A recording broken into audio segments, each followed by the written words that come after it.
everyone, and welcome to the latest GI Huddle. I'm here to talk about a really exciting topic at the moment, gambling sponsorship. And I'm with Russ Yershon, Director of Connecting Brands. Russ, thanks very much for joining me. And can you tell us a little bit about what you do and what's given you kind of the platform really to speak about this topic today? Brilliant. It's great to be on the show. Yeah, I'm Russ Yershon. I've been in the sports betting and marketing business for over 15 years now.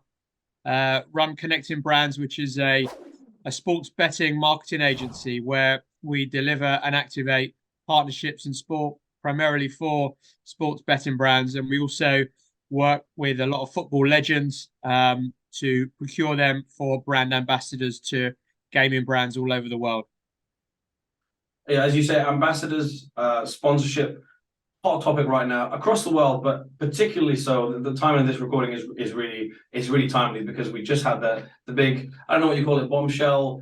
A lot of people expected it, but the big news that in the Premier League, front of shirt sponsorships, gambling sponsorships, are going to be banned. I think it's from 27-28 onwards that season.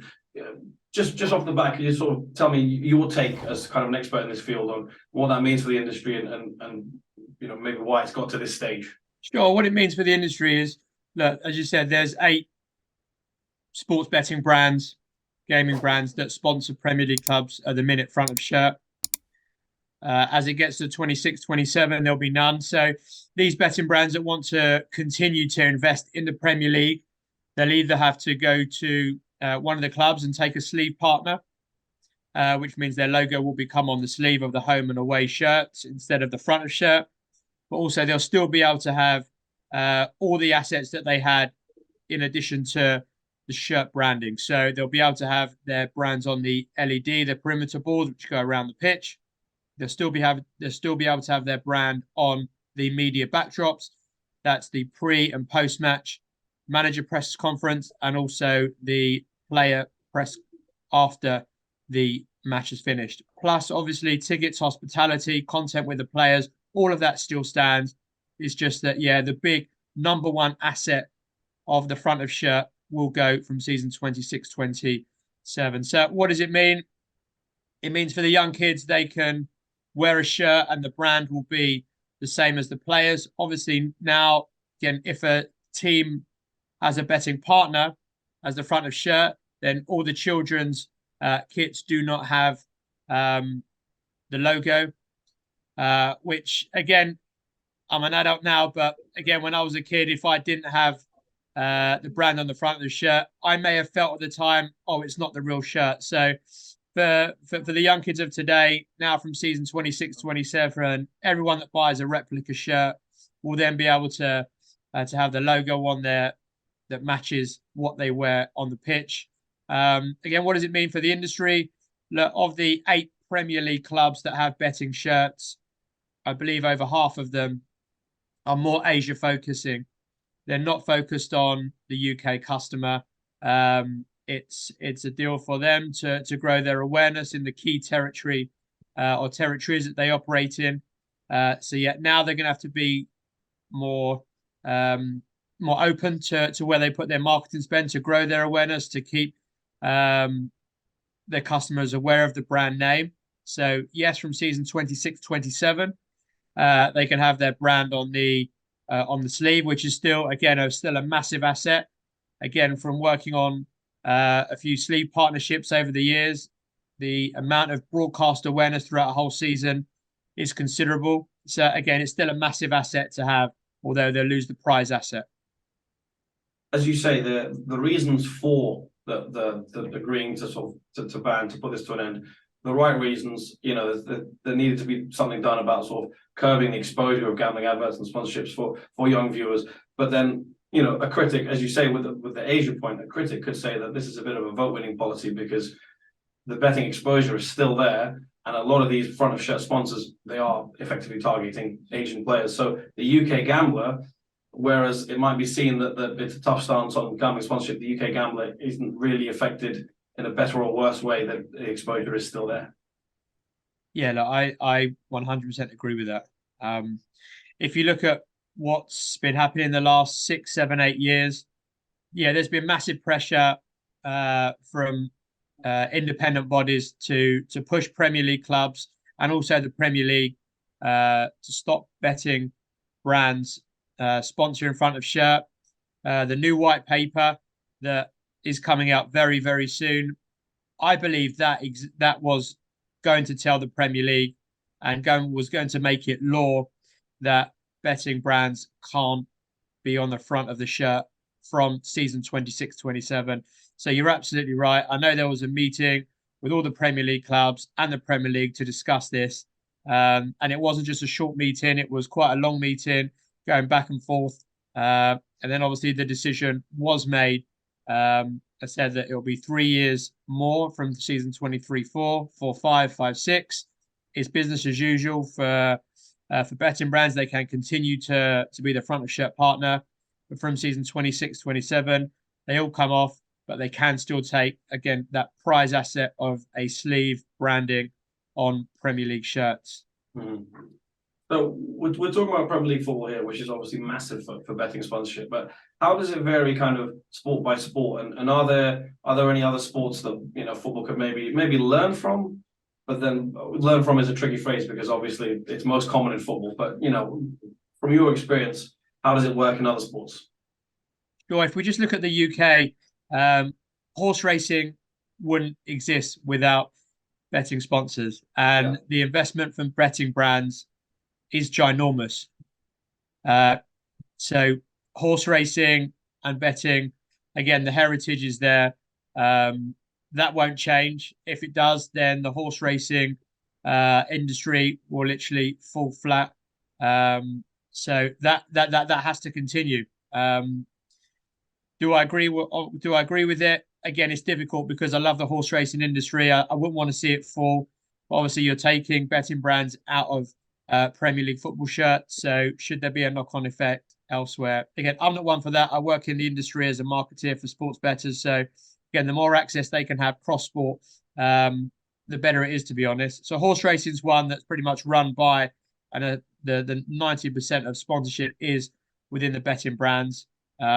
If you look at other sports, boxing, the boxing sponsorships of the big events on DAZN, sponsorship, again, Matchroom, sponsorship with Frank Warren and Queensberry. Again, heavy betting brands have invested it for a long time.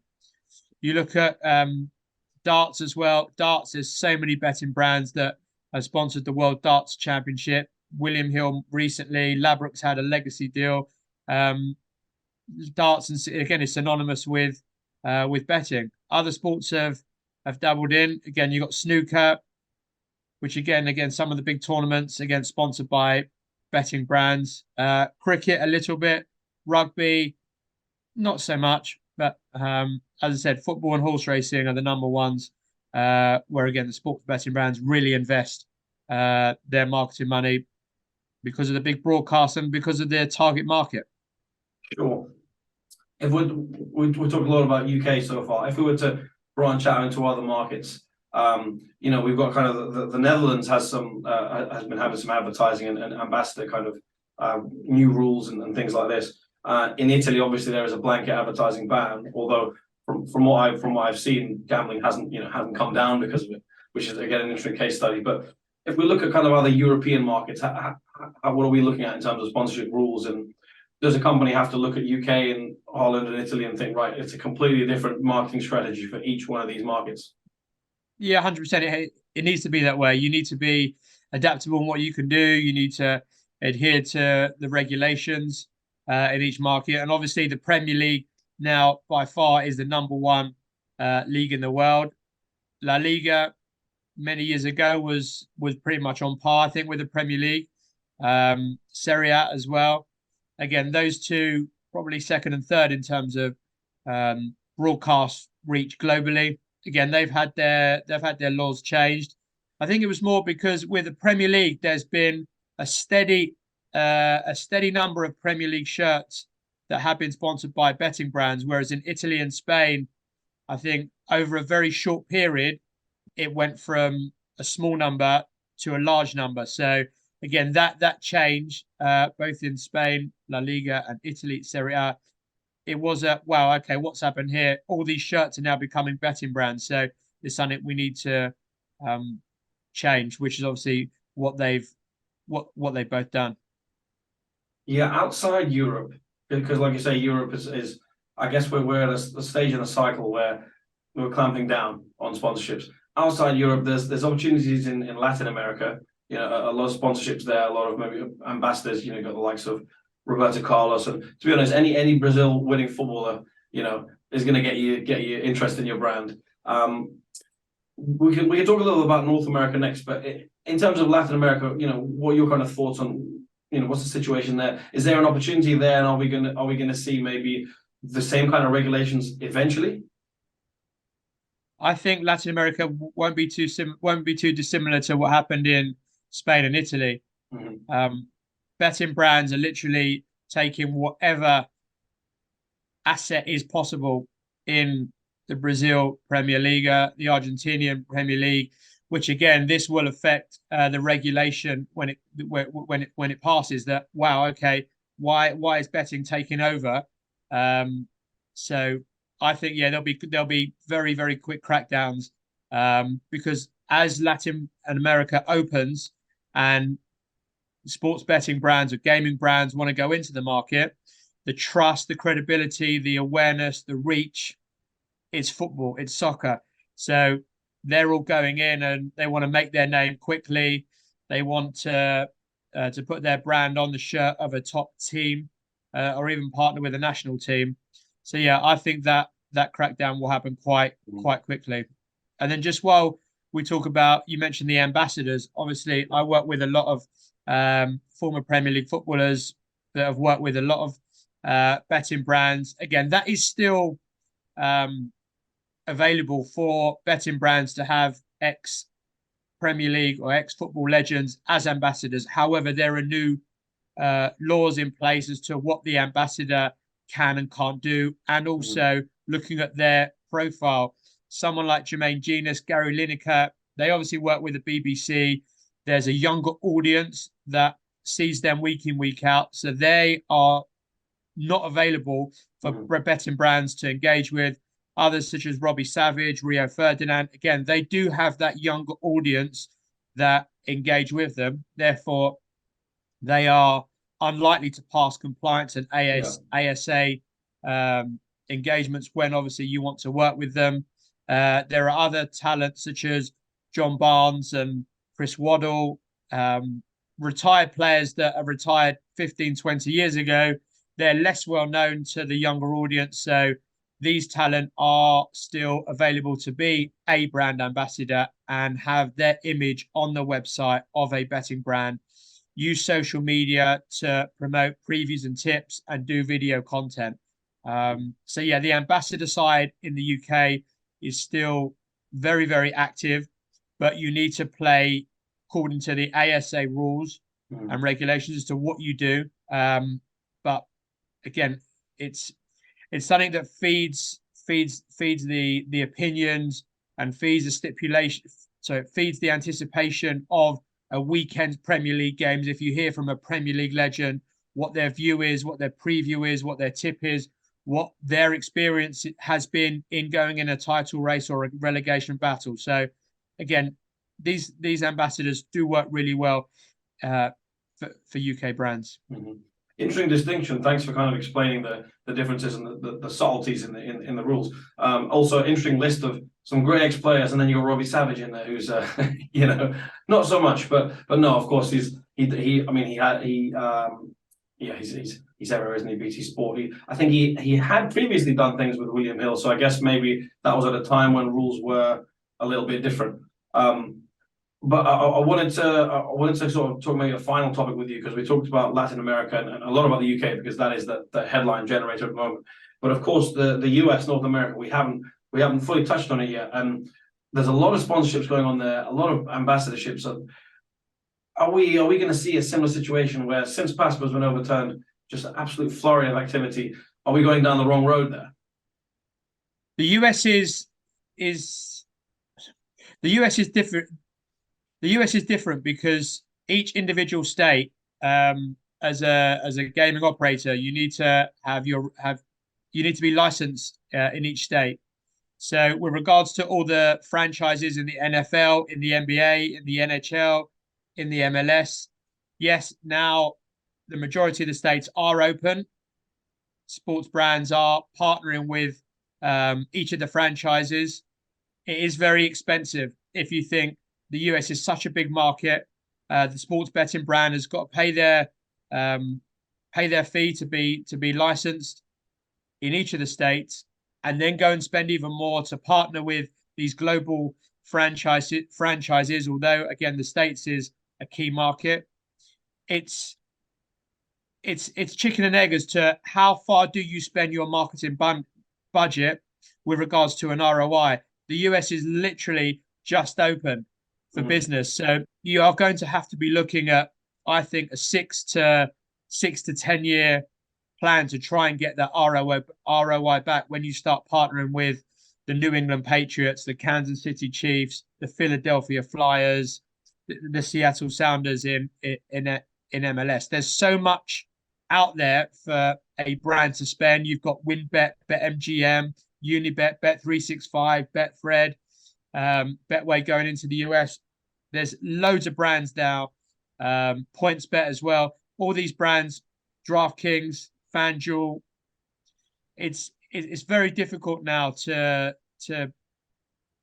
really push yourself marketing wise, because again, you're going to be hemorrhaging a hell of a lot of cash, and you haven't got that turnover, you haven't got that acquisition through the door yet.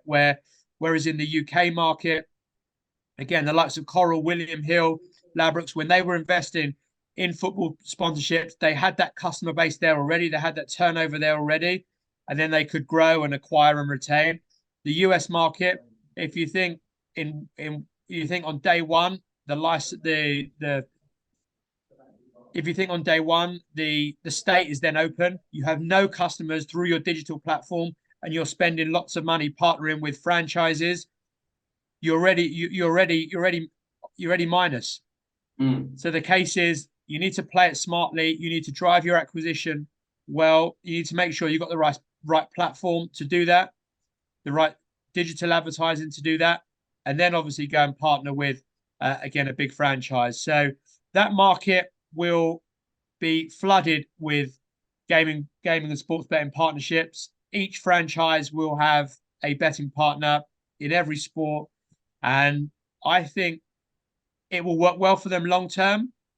But they'll need to cut their cloth accordingly with regards to how much they spend, with regards to, again, how they can perform the best. Yeah. No, Russ, thanks very much for all your insight. It's as we said at the start, it's a fascinating topic, and it's proven as such in our discussions. Like you said, a lot of consideration, and I think that the ROI is the main thing, because you never truly know exactly. You can't say, right, we're going to sign player X, player A, and make revenue B. It just doesn't work like that, and all these regulations complicate it further. But yeah, gives us plenty to talk about. Yeah, look, again, you've seen it already. Julian Edelman doing some work with WinBet.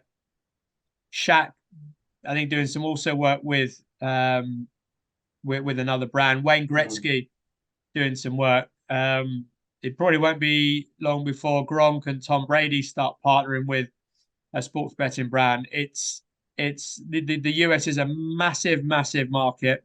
However, it's literally in its infancy.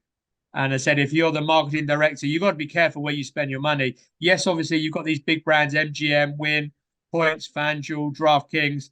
Again, they've got huge budgets, but they've got to be careful, because if you've got no one through the door, if you only got a few customers through the door, you need to acquire and see the turnover grow, and then obviously invest in these partnerships. But again, one thing I believe I know these brands are thinking of is, if they don't partner with the big franchise, someone else will. And that, bringing it back to the UK, is what's happened over the years. It's been very, very competitive in the sports marketing space. If an opportunity comes to partner with a Premier League club, or even look at Championship club, and you're not taking that advantage of that, another brand will swoop in and take it. So again, it's a difficult one for betting brands, especially in the States as well. Yeah, well, absolutely, Russ. Thanks very much for your time, and let's see what unfolds. I'm sure we'll probably be talking about this when some big news breaks, in the coming months and years. Absolute pleasure. Thank you.